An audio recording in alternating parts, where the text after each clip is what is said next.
Au Togo, nous allons parler du contentieux électoral. Le torchon brûle entre la coalition des 14 et le nouvel engagement togolais à 72 heures du scrutin du 30 juin dernier qui verra le renouvellement des conseils municipaux. Les Togolais ne disposent pour l'heure d'aucun chiffre sur l'élection, à part le taux de participation communiqué par la CENI. Et ce retard dans la publication des résultats provisoires laisse la porte ouverte à des supputations. Et au fur et à mesure que l'attente dure, les nerfs s'échauffent, ce qui se traduit par la guerre de communiquer. L'illustration de cette guerre, c'est ce que se livre la coalition des 14 et le nouvel engagement togolais. Tout d'abord, c'est Mme Adjamabo qui désigne la première et qui a publié un communiqué dans lequel elle rapporte que au niveau de Ogou 1, il y a eu plusieurs anomalies qui ont émaillé le scrutin. Elle parle même de hold-up qui, en dehors du parti au pouvoir, qui s'est déjà octroyé la majorité des conseillers de la préfecture de la commune. Et c'est le parti de Djeri Tama, le NET, une accusation qui a fait sortir Djeri Tama également de son silence dans un communiqué. Le parti de l'ancien militaire n'est pas allé de main morte. Il a dénoncé l'absence de règles de courtoisie et de bienséance. Et le NET a écrit, je cite, le NET comprend aisément l'inconfort dans lequel se retrouve la tête de liste de la coalition dans l'Ogou 1 à l'idée qu'un jeune parti comme le nôtre fasse au pire des cas jeu égal avec un regroupement de partis politiques dont la coordinatrice elle-même conduit la liste. Voilà, comme Imayaba, ce jeu de passe-passe verbal entre ces deux partis d'opposition, disons-nous. Vraiment, c'est la pagaille, en fait. En fait, il faut dire une chose, c'est que c'est vrai, les résultats qui ne sont pas encore tombés créent beaucoup de bruit. Chacun voulant donner selon sa volonté, ce qui peut lui l'arranger. Ça fait que ça entretient tout ce que nous sommes en train de voir. Mais au-delà de cela, je crois que les responsables politiques doivent avoir une manière, la façon d'aborder le débat, surtout en termes d'élection, qui est régie par un code. Oui. Et donc, toutes les règles sont régies, enfin, tous les articles sont là, qui aujourd'hui, on ne va pas créer comme ça pour crier que tel ou tel n'a pas marché. Si on veut faire recours, je crois qu'il y a les articles, surtout l'article 144, le dit clairement. Pour faire recours, il faut attendre qu'au moins la CENI proclame les provisoires. Oui. Et vous allez vous saisir le juge, enfin, la Cour suprême. La Cour suprême par l'entretien la Chambre administrative. La Chambre administrative. Donc, et aujourd'hui, se surfer sur comment l'appelle-t-on, ce qui n'existe pas. Moi, j'appelle ça ce qui n'existe pas. Pour le moment, personne ne connaît les résultats, les premières tendances qui sont là. Personne ne connaît. Maintenant, s'en prendre entre eux pour dire que c'est elle qui s'est ajouté à d'autres camps pour orchestrer ce désordre qu'ils sont en train eux-mêmes d'organiser. Je dis que non, c'est un goudron littéraire qui n'a pas de sens. Elle doit revoir sa copie. Et puis des deux côtés aussi, ça ne devait pas arriver là. Parce que je me dis aujourd'hui que Adjamabo, c'est une dame qui connaît tout ce qui régit comme loi en termes d'élection. Et sauf qu'elle n'a jamais rien gagné. Non? Oui, non, le problème c'est que quand on connaît qu'on ne gagne pas, c'est pas parce qu'on ne connaît pas, c'est parce qu'il y a quelque chose qui ne marche pas. Donc il faut qu'elle descende du piédestal et commencer à regarder quelles sont les erreurs qu'on a faites plutôt que de s'en prendre à d'autres. Dominique, est-ce que ça veut dire que Adjamabo sent la défaite venir et cherche un bouc émissaire ou bien dans le fond elle pourrait avoir raison? En fait, lorsque je sculpte le résultat que j'ai dans Ogou 1, et je crois le net a 1456 voix et la C14 1476. Donc c'est quelques chiffres. Il y a eu des résultats quand même. On a fermé les gens à 16 heures. Et puis et toi, tu connais aussi tes chiffres. Non, c'est ce que tu dis. Moi, je donne ce que j'ai comme information à mon avis. Je ne suis pas à la CENI. Je ne demande pas à la CENI non plus de proclamer moi mes résultats, mais ce que j'ai comme chiffre. Tu violes. Je ne viole rien. En fait, c'est pour dire que Ogou 1 est considéré comme le fief de Mme Adjamabo. Normalement, elle devait faire carton plein. Elle devait faire rade de marée. C'est-à-dire qu'elle devait même engranger, battre tout le monde. Mais il se fait que, Uni est largement en tête. Et ce net-là, petit poussin net, qui fait jeu égal avec lui, je crois que c'est ça qu'elle n'a pas pu supporter. Mais elle n'a qu'à accepter, c'est un jeu démocratique, électoral, c'est le choix du peuple. En s'en prenant à Djeri Tamaou honnête, vraiment, elle ne fait pas œuvre utile. Le vrai problème, c'est entre eux. L'opposition radicale, parce que bon, le net est de l'opposition, mais eux qui se retrouvent dans le radicalisme, ceux qui ont boycotté. Le net n'avait pas appelé ses militants dans la zone à boycotter le scrutin. Il les avait mobilisés. Donc ils sont en éveil. Il est juste allé les rappeler qu'à demain, il y a encore vote, je suis là, ne m'oubliez pas. Et ils l'ont fait. Alors qu'eux, ils ont demandé à leurs militants, n'allez pas aller dormir. Quand vous allez même à ce scrutin, c'est pour faire le bonheur du régime en place. Donc n'allez pas. Ah, les gens ont pris ça comme une parole d'évangile. Et maintenant tu viens leur dire, allez, sans leur expliquer maintenant pourquoi ils doivent aller. Donc les gens se disent, bon, comme tu nous avais dit que pour aller, en allant à ce scrutin, nous faisons le jeu du pouvoir. Donc le pouvoir est encore là, donc il vaut mieux rester dans son coin.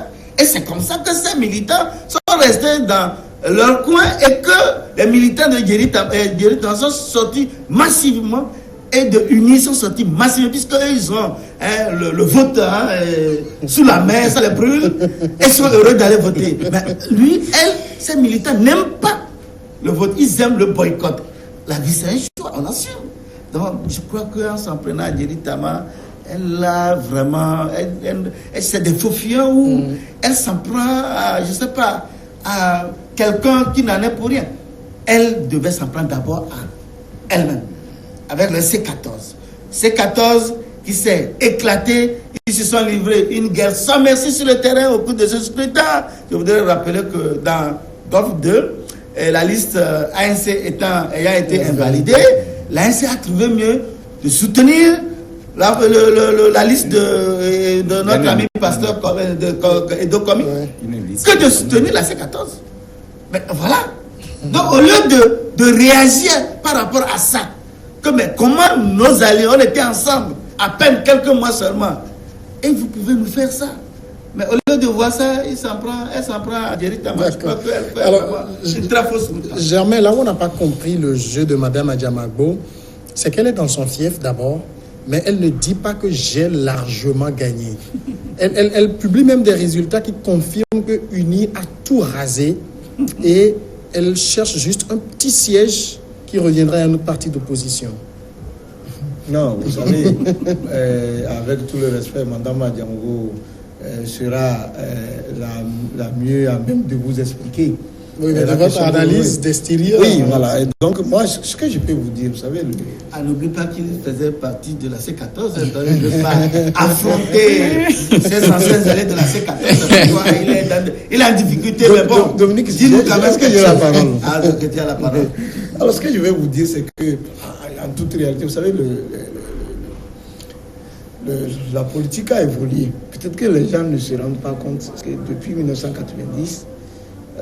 le combat a consisté à tout point de vue. C'est aussi compréhensible parce que vous avez un régime qui a dirigé notre pays depuis. Bon, beaucoup de compatriotes estiment qu'il était important qu'ils aillent à la retraite. Et dans ce combat-là, on l'a maintenu depuis 1990, toujours dans la perspective de faire partir le régime, sans se rendre compte qu'à côté, il y a des transformations qui s'opéraient. Vous savez, j'ai toujours dit avec tout le respect à mes compatriotes, je les ai dit que beaucoup d'acteurs politiques sont encore là parce que les jeunes ont refusé de prendre leurs responsabilités. Sinon, l'électorat que vous avez au Togo, l'électorat est jeune. Hein? L'électorat est jeune. Et le discours des années 90 n'est pas le même que le discours. Bon, moi je vous le dis modestement pour le fait que je me suis en politique et pour avoir été candidat, pour avoir été sur le terrain, rencontrer les gens comme ça. Et lorsque vous discutez avec les gens, vous discutez avec les jeunes, vous voyez leur mentalité, c'est très très différent. Parce qu'une chose est de dire, bon, je rassemble les gens massivement contre un régime, mais une autre chose est de se dire, bon, voilà, l'intérêt des gens doivent être présentés en tenant compte de la couche sociale. Lorsqu'il s'agit de l'intérêt des jeunes, ils écoutent un autre discours. Voilà. Ils écoutent un autre discours. Aujourd'hui, quand vous parlez de Logou, ce n'est pas seulement dans Logou. Hein. Vous attendez peut-être de voir demain beaucoup de choses. Les aînés qui ont dirigé les partis politiques jusqu'à aujourd'hui, peut-être ils ne comprennent pas, vous m'excusez, peut-être ils ne comprennent pas que les données ont changé. Les gens pensent que l'euphorie des années 90 et puis ce qui s'est passé avec la mobilisation avec le 19 août avec Tchadam Tipi, et à l'époque, encore une fois, nous avions dit, moi particulièrement, j'avais demandé à toute l'opposition à l'époque de dire, mais posons la question des élections immédiatement.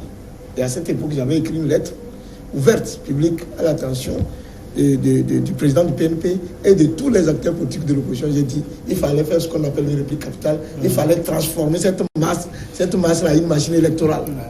À l'époque, j'ai eu des responsables politiques qui m'ont dit non, que je faisais fausse route. Parce que j'étais convaincu qu'à l'époque, si on avait posé la question des élections, c'est le régime qui aurait été...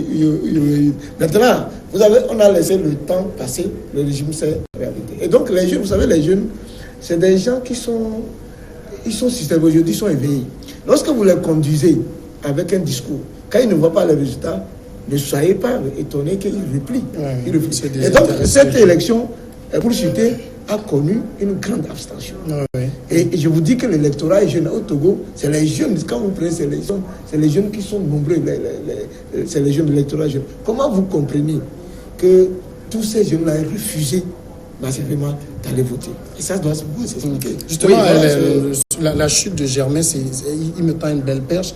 On a vu que le premier parti qui a gagné ce scrutin, c'est l'abstention. Oui. Et ça, est-ce que ça va plus à l'avantage de l'opposition ou du pouvoir? Non, l'abstention, vous savez, les législatives passées, il y avait l'opposition, en fait, dans ces 14 avait appelé au boycott. Et les gens, ces militants, se sont abstenus d'aller se faire recenser et donc d'aller voter. Alors, cette même opposition radicale appelle ces mêmes militants de venir se faire recenser et d'aller au vote, sans leur expliquer les motifs. Bon, ils ont dit que c'est un scrutin historique. Bon. Parce que l'autre n'était pas historique, c'est pourquoi ils l'ont boycotté. Prenons la logique comme telle. Et donc, aujourd'hui, ces militants aujourd'hui sont restés sur eux. Ils ne savent pas quel jeu joue leur leader. Donc, ils vont aller se faire recenser. Vous savez que lorsqu'il y a eu le recensement, la révision, il y a beaucoup qui avaient voulu aller se faire recenser. Et ils sont allés, ils ont eu leur carte. Maintenant, le problème de voter est arrivé. Est-ce qu'il faut aller voter? Pour quel motif? Donc, je vois que c'est les militants de l'opposition qui se sont abstenus parce qu'ils ne trouvent en rien et ils ne trouvent pas quelque chose de convenable, de potable en leur leader. Et donc, ce taux d'abstention s'explique. Ceux qui sont sortis, c'est ceux de UNI, enfin, du parti au pouvoir, qui a l'habitude d'aller voter, qui le fait autour et qui le fait toujours. Donc, le taux d'abstention, ça doit s'expliquer par le fait que ceux qui ont appelé hier au boycott, aujourd'hui appellent à aller voter sans expliquer les fondamentaux, les raisons fondamentales pour lesquelles ils appellent leurs militants à aller voter. Alors, et donc, quand ça se passe comme ça, je crois que c'est difficile à cerner. On ne va pas aller chercher ça de l'autre côté de la rive pour comprendre fondamentalement la politique que mènent nos leaders politiques, en l'occurrence ceux de l'opposition. Alors, Dominique, ça veut dire on a eu une forte abstention. Les résultats viennent montrer que même quand Mme Adjamabokri, c'est que 1000 et quelques voix qu'elle a fait, c'est une guerre de perdants qu'on se fait là. Mais en réalité, en fait, l'opposition, ou les militants de l'opposition, ou les jeunes de l'opposition, parce que Germain l'a dit, il dit oui, les jeunes ne sont pas ça, mais il n'est pas allé plus en disant que c'est les jeunes de l'opposition. Ils sont massivement restés à la maison. Alors que les jeunes de l'UNI sont massivement sortis pour aller voter. Et c'est ça la différence qu'il faut voir. Maintenant, pourquoi ils sont restés à la maison? Moi, j'ai rencontré pas plus qu'hier seulement un ami de l'ANC, on échangeait. Il dit que lui, il avait sa carte. Il s'est levé un matin, il dit, mais pourquoi lui va aller voter? Que lui, après les événements du 19 août 2017, il leur a dit que ils ont les moyens de faire partie Fognassimo. Ce n'était pas à travers les urnes, ce n'était pas à travers le vote. Ils avaient rassuré que lui, il n'a jamais raté aucune marche. Il est toujours présent, toujours en transpirant comme un lépreux. Il rentre parfois affamé, mais il dit qu'il préfère boire pure water parce qu'il croit faire œuvre utile. Mais Et au finish, on lui dit d'aller voter. Que non, on aurait pu leur dire en ce moment que non, avec la foule là, bon, il faut aller voter. Nous devons prendre le pouvoir dans les urnes. Parce qu'un bon démocrate, en fait, c'est ça. Tu prends le pouvoir dans les urnes comme Étienne Tshisekedi aujourd'hui en RD Congo. Mais tu es adulé, tu es apprécié. Au lieu de vouloir prendre le pouvoir par un coup d'État ou par l'insurrection et autres. Mais aujourd'hui, les militants de l'opposition ont massivement boycotté. Quand bien même, leurs leaders leur ont dit, allez voter. Seulement, comme il a dit, ils ont ignoré, peut-être ils les prennent comme des toqués, mais ils ne savent pas que les mentalités changent. Ils auraient pu leur dire, mais pourquoi nous vous disons maintenant d'aller voter? C'est historique. Ça, c'est une raison, ça? Non. Qu'est-ce qui est historique? Oui, mais c'est ce qu'ils donnent comme raison. Mais est-ce que c'est une raison, ça? Mais quand on leur avait dit de s'abstenir d'aller voter, ils ont donné des raisons. Ils ont donné des assurances, des gages. Que non, nous avons les moyens d'abord pour bloquer ce scrutin. Ensuite, empêcher dégager Faure Gnassingbé du pouvoir. Mais chaque jour se réveille et c'est Faure Gnassingbé qui est le président de la République. Donc ils sont déjà déçus. Donc quelle motivation pour aller voter? Donc aujourd'hui, le résultat est clair. Qui s'en prennent à eux-mêmes. Moi j'ai appris même que dans le Golf 4 où Jean-Pierre Fabre est candidat, mais il a des difficultés. A dit qu'en temps normal, Jean-Pierre Fabre devait écraser tout le monde et avoir les 100% de voix. Mais aujourd'hui, unir la talonnée d'autres pays et d'autres partis encore. Et il est obligé de courir derrière la C14 pour commander les conseils pour que Jean-Pierre Fabre soit maire. Enfin, selon ce que j'ai compris. C'est officieux. C'est officieux. Bon, on attend de voir. C'est vraiment que l'opposition arrête de jouer au faux fion, qui reconnaissent qu'ils sont eux-mêmes responsables de leur débâcle électoral et que heureusement que mon ami Germain les a déjà abandonnés pour jouer à l'indépendant. Il faut faire une précision. Attention, mon combat n'est pas celui des hommes. Vous savez, moi, je suis rentré en politique par conviction. Je ne suis pas les hommes. De la même manière que... Pourquoi tu les as abandonnés? Non, je n'ai pas abandonné. Je dis, je suis avec ma conviction. Alors, quand j'écoute les compatriotes dire aux soldats, vous m'excusez, le soldat dit, lorsqu'on vous donne un ordre, soldat, et que vous savez que l'ordre est contre votre propre conscience, vous n'exécutez pas. Vous comprenez? Alors ça, moi j'ai écouté, je l'ai appris. Mais quand je rentre en politique, lorsqu'on me donne un ordre, et que je sais que l'ordre est improductif, je n'exécute pas. Voilà.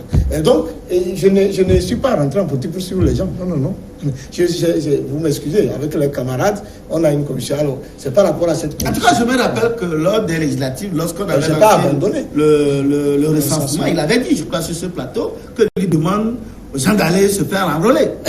Et à l'époque, j'étais étonné. Contrairement au pasteur Edo, qui disait n'allez jamais vous faire recenser. Et finalement, il est aujourd'hui candidat. Non, mais c'est pas. À y voter pour lui. Oui, donc je voulais en venir pour dire que le président de la République lui-même a reconnu que son parti a échoué. Vous savez, il a reconnu ça. Vous savez que quand il a fait. C'est une affirmation gratuite. Quand il a fait il a reconnu, il a dit ça. Oui, laissez parler. Voilà. Vous savez que nous parlons des élections locales. Vous savez que quand il a fait le tour dans les mairies, il est déçu. Il a dit que c'est pour les mairies que ce n'est pas acceptable, qu'il faut renouveler. Il reconnaît que... Voilà. Or, les délégations spéciales, c'est nommé par le pouvoir. Le président de la République, en disant qu'il est déçu, c'est qu'il y a échec. Alors, vous comprenez? Alors, l'échec là doit être endossé par le régime, c'est normal, c'est tout à fait normal. Maintenant, si nous voulons corriger, c'est autre chose. Alors, comment vous pouvez comprendre? Comment vous pouvez comprendre? Oui, parce que quand tout à l'heure, vous êtes sur euphorique en disant que l'opposition elle-même, elle a échoué tout ça là, mais elle n'a pas plus échoué que le régime lui-même. Mais ce que nous sommes en train de dire... Dans la vie, le régime a reconnu que les délégations n'ont pas bien fait. Et c'est d'ailleurs pourquoi elle a organisé ça local pour que vraiment tout parte à la base, dans les rigueurs possibles. Nous commençons ces élections. Alors qu'au niveau de l'opposition, vous ne changez pas, vous êtes toujours comme ça. Demain, vous allez encore appeler les gens à marcher. C'est ça?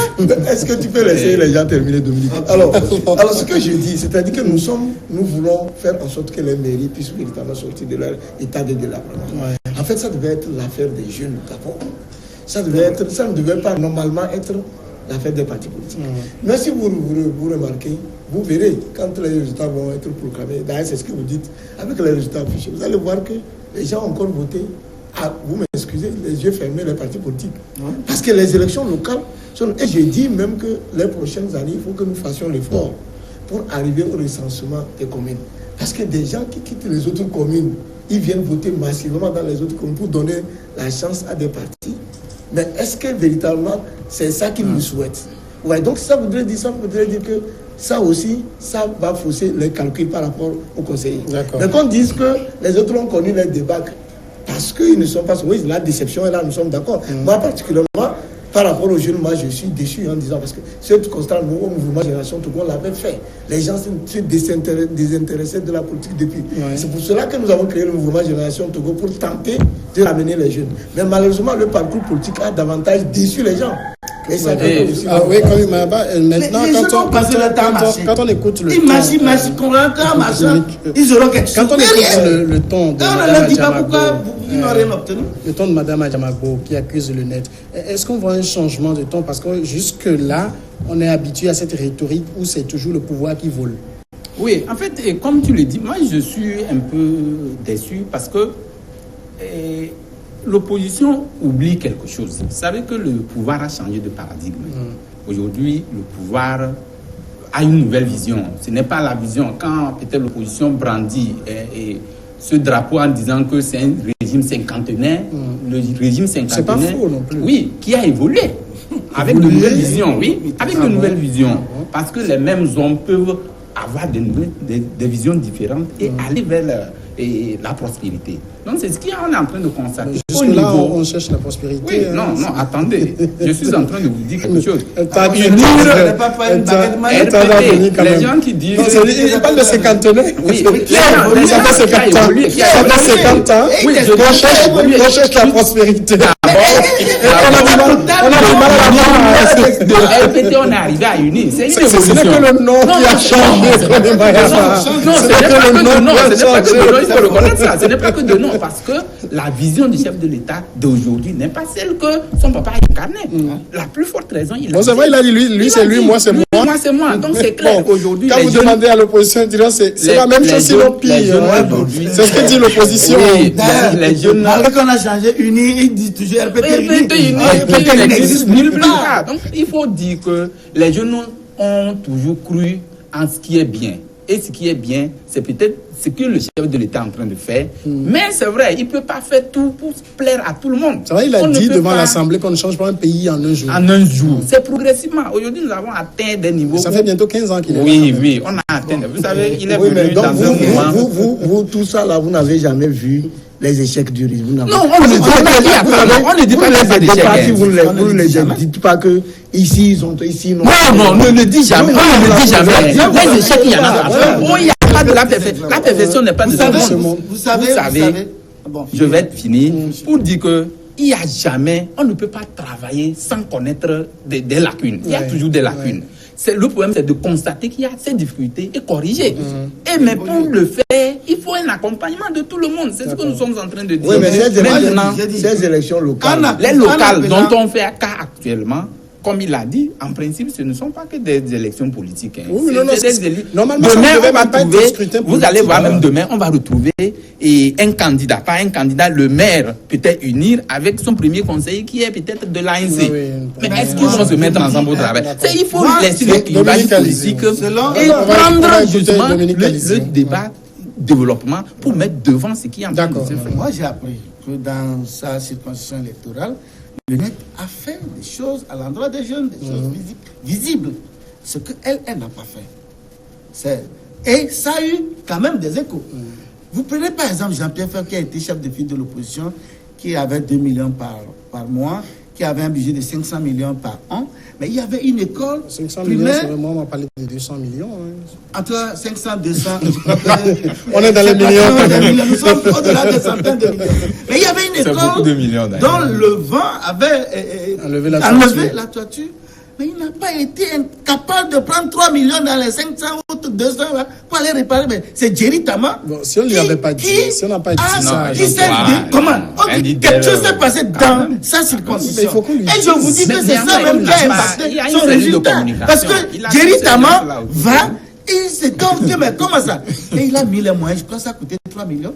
On a refait la toiture, et puis les gens, les enfants étaient heureux. Les enfants de qui? Des militants de l'ANC. C'est des actions. Bon, vous pensez que comme ça, là, les gens vont toujours applaudir que Jean-Pierre Fabre... Non, en fait, c'est ça. Le Togolais a appris maintenant le Togolais n'aime plus la politique de la bouche. Ouais, le Togolais veut le concret. Et c'est ça qui fait le bonheur de unir. Parce qu'aujourd'hui, sur le terrain, sur le terrain, il y a des gens qui... Attends, on ne dit pas... Le Togolais est très modeste.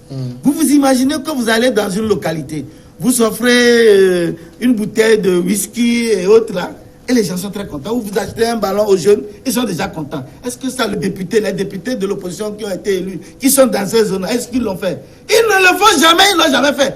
Alors qu'ils n'avaient pas besoin des millions ou des milliards pour le faire. Le minimum. Travail, ça. Non, ce n'est pas... Attention. Il faut attention. Je dis réglementairement. Tu ne peux pas dire que tu es le défenseur d'une population et que le petit ballon pour permettre aux gens, aux jeunes de s'épanouir. Jamais placer un mot, 30 secondes et on va finir. Non, c'est que moi je souhaite, c'est-à-dire que vous savez, avec ces élections locales, vivement que prochainement la CENI donne des résultats et que nous ayons le courage de retrouver beaucoup de jeunes au sein de la commune, parce que comme le gouvernement lui-même il a fait le constat, il y a un grand défi, le défi de développement à la base.